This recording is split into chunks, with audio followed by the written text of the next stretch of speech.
Léčba pacientů s duševními chorobami má v pardubické nemocnici dlouhou tradici. Už od dob vzniku samostatného lůžkového oddělení v polovině minulého století však psychiatrie sídlila v provizorních prostorách a její kapacity brzy přestaly stačit. Potřebu samostatných prostor pro psychiatrické oddělení vyřešila až stavba nového pavilonu. Ta byla podpořena z integrovaného regionálního operačního programu, a to částkou přibližně 220 milionů korun.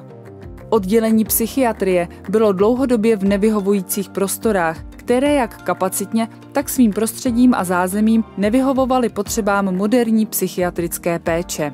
My jsme vlastně do loňského roku byli v původních prostorách.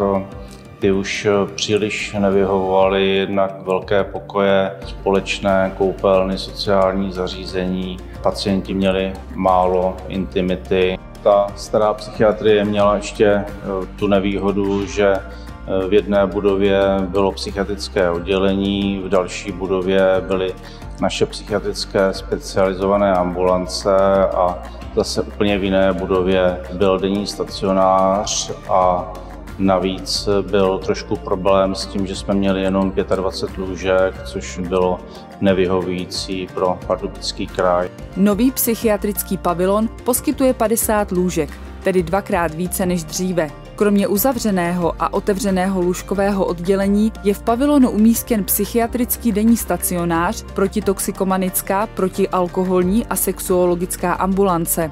V pavilonu kromě oddělení psychiatrie sídlí také kliničtí psychologové. Těm nové prostory umožnily rozšířit péči zejména o dětské pacienty, ale i o pacienty psychiatrické. V moderním pavilonu mohou dělat skupinové terapie a k dispozici je také herna a relaxační místnost.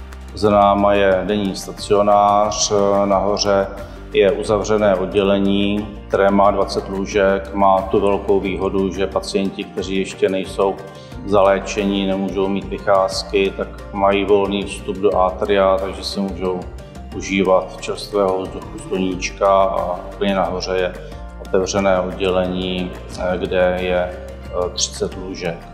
Oddělení klinické psychologie díky nové budově získalo bezpečnější a rozhodně komfortnější zázemí pro své pacienty.